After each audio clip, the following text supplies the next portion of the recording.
The Trump administration's second term has been marked by a series of unprecedented decisions that critics argue prioritize loyalty over competence, with ripple effects felt across global diplomacy and national security. At the center of this storm is the controversial appointment of individuals with questionable qualifications to critical roles, raising alarms about the erosion of institutional integrity and America's standing on the world stage. One of the most glaring examples is Steve Witkoff, a real estate developer and longtime friend of Donald Trump, who was abruptly named Special Envoy for the Middle East, a role that also tasked him with handling sensitive negotiations involving Russia and Ukraine. Witkoff, who lacks any formal diplomatic experience, has drawn sharp criticism for his unorthodox approach. During a recent interview with Tucker Carlson, now a self-described paid propagandist for Kremlin-backed media, Witkoff shared a peculiar anecdote about his interactions with Russian President Vladimir Putin. He revealed that Putin commissioned a portrait of Trump, painted by a leading Russian artist, and personally handed it to Witkoff to deliver to the former president. Witkoff framed this gesture as a symbol of Putin's friendship with Trump, even claiming Putin prayed for Trump's recovery after an assassination attempt. Critics, however, see it as a calculated propaganda move, a tangible representation of the administration's cozy relationship with a regime accused of war crimes and election interference. The Witkoff appointment is part of a broader pattern. Tulsi Gabbard, labeled by intelligence officials as a Russian asset, was confirmed as head of the National Security Administration, NSA, a decision that stunned foreign policy experts. Her confirmation, alongside other unqualified cabinet picks, has been interpreted as an effort to normalize figures with alleged ties to adversarial governments while sidelining career professionals. This clown show of cabinet appointments, as one commentator described it, has left key agencies vulnerable to mismanagement. Meanwhile, Secretary of Defense Pete Hegseth, a former Fox News host with no prior military or national security experience, has compounded these concerns through a series of reckless security breaches. Recent reports reveal that Hegseth repeatedly brought his wife, a former Fox producer with no security clearance, into classified NATO meetings. One such meeting in March involved high-stakes discussions about halting intelligence sharing with Ukraine and recalibrating Western military strategy, a decision that blindsided European allies and undermined trust in US commitments. Eyewitnesses confirmed Hegseth's wife sat in full view of military brass during these sensitive talks, violating protocols designed to safeguard classified information. Hegseth's tenure has been further marred by allegations of nepotism. He illegally appointed his brother, Phil Hegseth, a podcast host with no relevant qualifications, as a senior advisor to the Department of Homeland Security. Anti-nepotism laws were blatantly ignored, with the administration justifying the hire by citing Phil's fictional,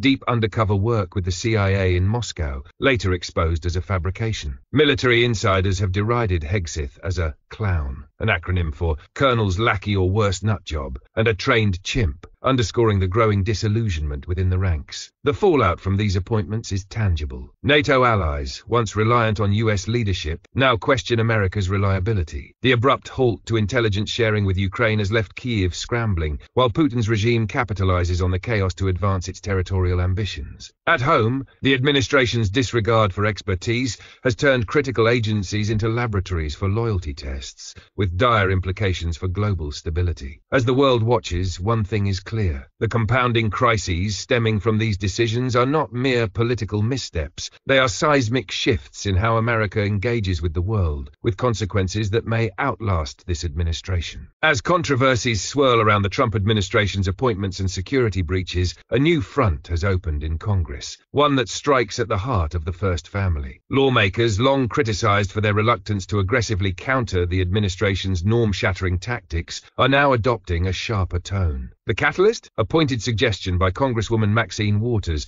to scrutinize Melania Trump's immigration history, a move that mirrors Donald Trump's years of promoting the birtherism conspiracy against Barack Obama. During a heated session, Waters declared, if Trump wants to start looking closely at those born here with undocumented parents, maybe he should first look at Melania. The implication that the former First Lady's parents may have entered the US without proper documentation has ignited a firestorm. While no evidence has been presented, the remark underscores a strategic shift among Democrats, leveraging Trump's own playbook of personal scrutiny to counter his policies. For a man who spent years questioning Obama's citizenship, the irony is stark. Critics argue the administration's harsh immigration rhetoric and policies now risk ensnaring its own figureheads, exposing a vulnerability that opponents are eager to exploit. This domestic clash coincides with an international embarrassment involving Vice President J.D. Vance, whose ill-fated diplomatic mission to Greenland has become a symbol of the administration's misguided foreign policy ambitions. Trump's long-standing obsession with acquiring Greenland, a bid rejected by Denmark in 2019, resurfaced as Vance and his wife, Usha, attempted to drum up local support for the idea. The trip, however, collapsed before it began. Greenlandic businesses and families universally rebuffed the couple, with one store cancelling a planned photo op and declaring, "Greenland belongs to the Greenlanders." Polls reveal just 6% of Greenland's population supports US annexation, a figure lower than the percentage of Americans who doubt the moon landing. Vance's missteps extended beyond diplomacy. During a visit to Quantico to meet Marines, the Vice President, a self-proclaimed former Marine, was caught on camera wearing his hat indoors while eating, a breach of military protocol. Veterans swiftly condemned the lapse, with one noting, "Marines learn on day one to never wear their cover inside." The incident reinforced perceptions of an administration steeped in performative patriotism but indifferent to institutional respect. Behind the spectacle lies a deeper political calculus. Analysts suggest Vance's Greenland assignment was designed to set him up as a scapegoat for the administration's failures. With Republican poll numbers plummeting and Democrats gaining ground in traditionally red districts, Trump and ally Elon Musk appear to be distancing themselves from the looming electoral backlash. By sending Vance on a doomed mission, they may be positioning him to absorb public anger, a Machiavellian strategy to shield themselves from accountability. The consequences of these twin debacles are profound. Domestically, the focus on Melania's background risks further polarizing the immigration debate, diverting attention from policy to personal vendettas. Internationally, the Greenland fiasco has alienated a strategic Arctic partner at a time when climate change and Russian expansionism make the region increasingly vital. Meanwhile, Vance's credibility erodes, undermining his role as a diplomatic standard-bearer. As the administration grapples with self-inflicted crises, a pattern emerges: tactical aggression abroad and retaliatory politics at home, both undercut by incompetence and hubris. The question now is whether these stumbles will galvanize opposition or simply deepen the fractures in an already divided nation. The Trump administration's foreign policy misadventures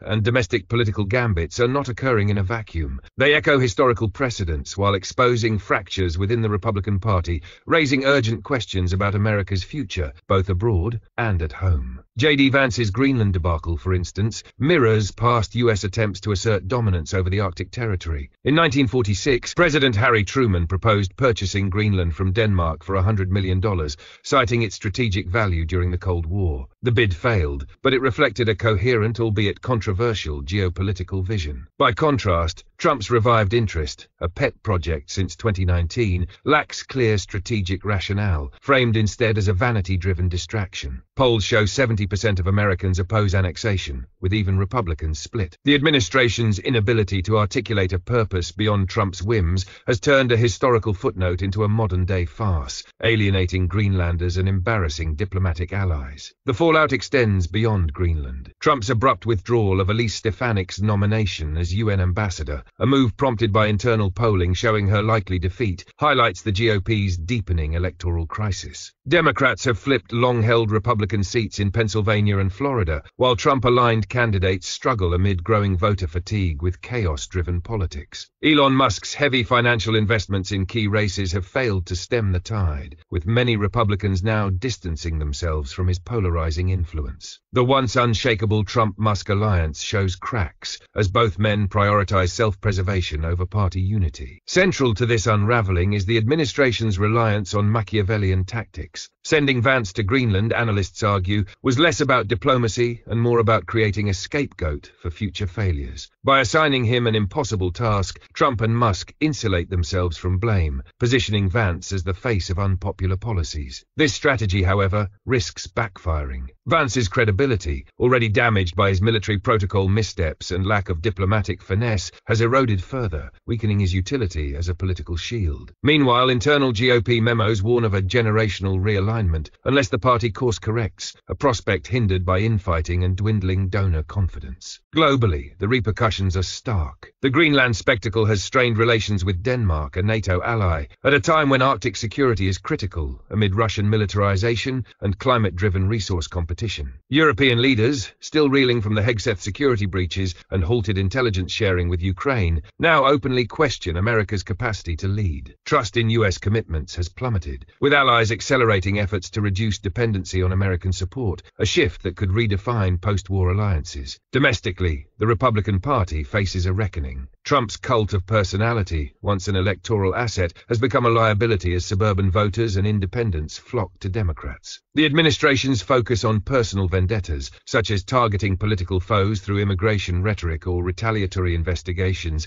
has distracted from policy wins, alienating moderate conservatives. Even stalwarts like Mitch McConnell have begun subtly criticizing Trump's executive overreach, signaling a party at war with itself. As the 2026 midterms loom, Democrats are capitalizing on this disarray. Campaigns centered on competence over chaos and restoring institutional integrity are resonating in battleground states. Conversely, Republicans grapple with a base torn between loyalty to Trump and desperation for renewal. The administration's legacy, once poised to reshape conservatism, now risks being remembered for institutional decay and missed opportunities. In the end, the Trump era's final act may be defined not by its loudest provocations, but by its quietest admission that no amount of loyalty or bluster can substitute for governance. The world and history will judge accordingly.